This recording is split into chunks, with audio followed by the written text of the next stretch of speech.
So, are we going to ask them to subscribe to the channel again? Yeah. Are we going to thank them and welcome them to the channel even though they might not watch the video anyway? Yeah. Am I going to take a sip of this Arnold Palmer through my tankard? Yeah. Are we doing a debut album review from a band called Inferno Sunn? That's thrash? You bet your ass we are. Roll the clip.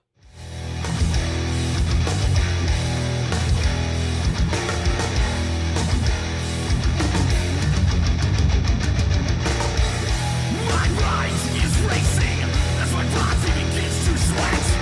My heart is pounding in my chest. I feel I've lost control. There's no turning back. Wind will my path, let me rest. Welcome, my Full Metal G family. This is Full Metal Gamer. Welcome to the channel, as always. Like I said in the intro, we're going to be doing an album review of a brand new debut album by a new band from Indianapolis called Inferno Sunn. This is what their Bandcamp bio has to say. Inferno Sunn is a heavy metal band from Indianapolis, Indiana, influenced by catchy licks of the 70s, the speed/aggression of 80s thrash, and the groove of stoner rock. This band lives and breathes riff-based music. Their first EP, Fidelity, is now available on all streaming platforms. Current members include guitarist vocalist Sam Hepper, bassist Adam Schaefer, and drummer Max Barber. I know Max somewhat. So what can we expect from their brand new debut album, which is titled Injustice Plagues American Lives? So I think this came out, January 14th. Today is holy shit, it's the 14th. I don't even know what fucking day I'm on. Anyway, so yeah, for some reason I thought yesterday was today, and today is not existent. Anyway, so I did listen to this today, in fact. Actually, I was on my way up to Bloomington to go get me some prescription eyeglasses that I have been in desperate need of. And while I was up there, I was like, I'm going to check this album out. I actually got to listen to it about 2 or 3 times through. So this is my impression of a let's say 2 times listen through.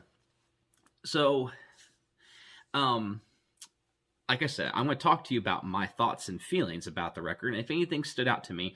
And like always, I am going to start off with the artwork first.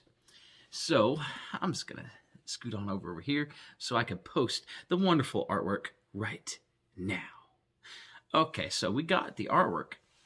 So to be honest, so we got the United States, and it looks like a hooded, like a phantom or a hooded figure over the top of it, and it looks like that the epicenter.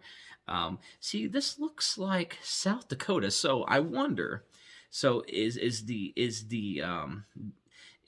that where the implosion of the United States is going to come from, in South Dakota? Okay, so that's what we got here. So what are my thoughts about the artwork? So the artwork is definitely something that is kind of unique to them. Like, it's not really any style that I recognize in terms of, I couldn't tell you another band that has used a certain style like this for their artwork. The title and the kind of vibe you're getting is somewhat thrashy. That's the kind of vibe I'm getting from it. The only thing that doesn't kind of remind me of thrash a little bit, or is maybe the colors of the backgrounds. You got the blue purple kind of tones there, and I have to say, after listening to them, I'm not so quite sure if the logo fits the band. It may or may not. But I will get to the sound of the band, and I think the sound is very important and why I say that. So we're going to start off with the first two tracks. You got Burn and Dread. So here's the deal, guys. So Burn and Dread are easily I'm going to say Burn and Dread are the two thrashiest songs on the record. Actually, when I was listening to them, it reminded me of the early 2010 decade, the early, so about 2009, 2010, 2011, when the new thrash era was in full force. You had bands like Municipal Waste really, really pushing the new thrash into existence. That band gave birth to bands like Gamma Bomb, Fueled by Fire, Mutant, bands like that. And those bands were I remember even at the time everyone was kind of wondering whether or not if they liked the new thrash or not. And me personally, I loved it. Like, I loved the style. I loved besides the fact that it was so fucking overproduced and it was so clean at times that it almost felt sterile. But there were some bands that were just the sterility was very, very.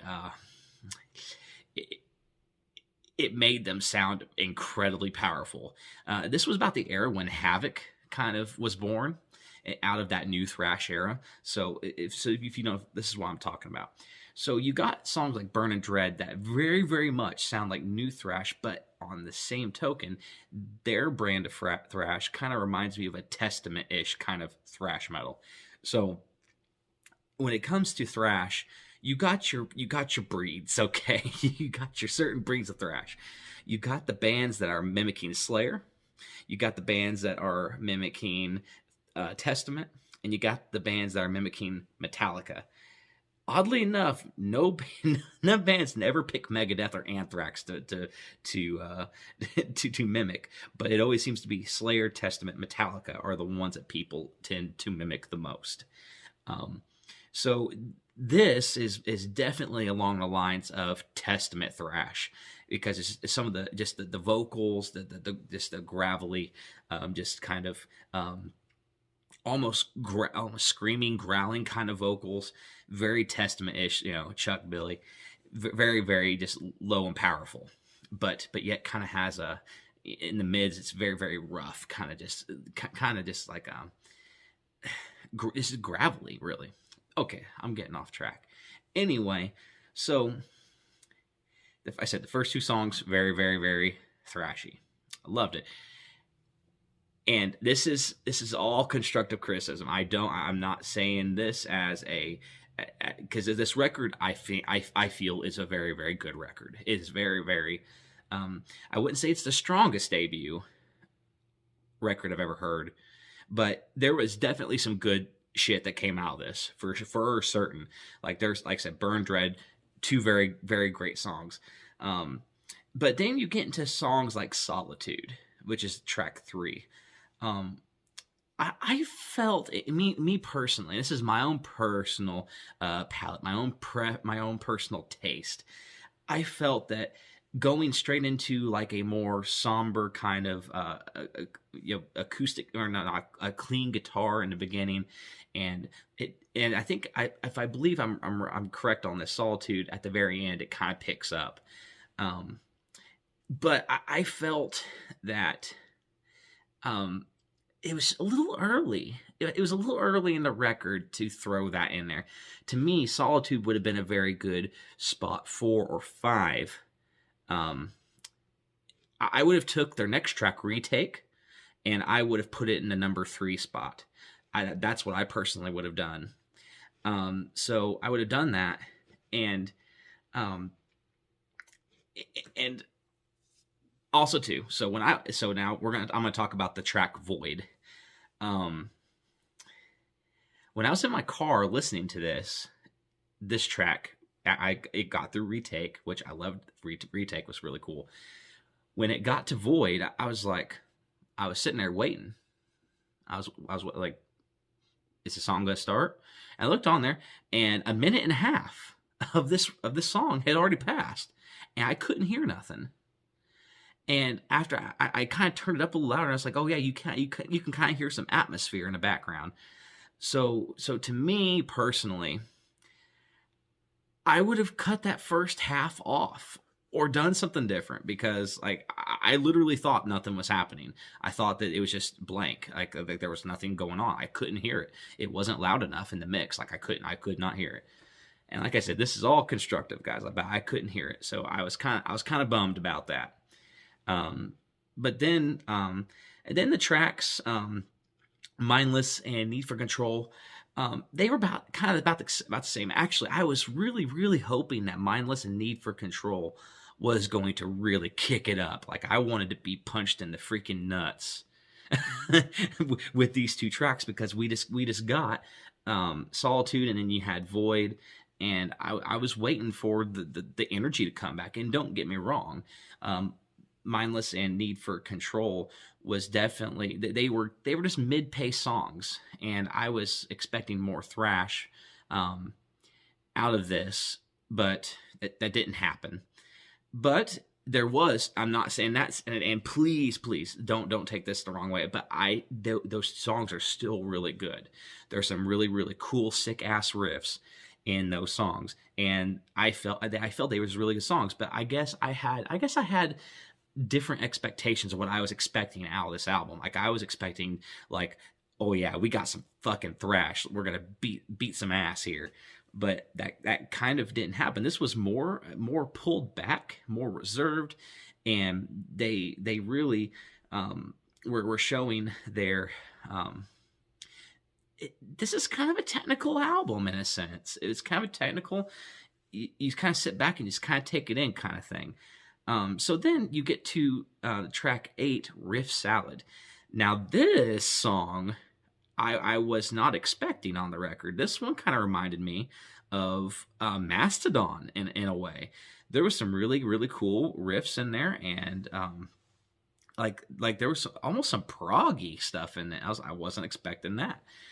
So Riff Salad, I love that song. It's a great song. And then Injustice Plagues American Lives. Once again, it was kind of in a middle of the road, kind of mid-paced kind of song. And I was kind of expecting a little more how the Closer record. This song ended, and I was like, oh, that's it? Okay. Like I said, everyone, please do not take what I'm saying as negative. I'm not being negative at all. I'm just saying, like, on the contrary, I wanted more. I wanted more out of this, and I liked the vibe. I liked the mixing of the other songs. I really liked them. I just wanted it to be a little bit faster, and I wanted it. I thought there should have been more, but that's all right. Like I said, there's always an album 2, so keeping that in mind, I would recommend everyone to check this record out. It is a pretty good debut record. So, like I said, I'm gonna say links of it will be down below. Please check it out.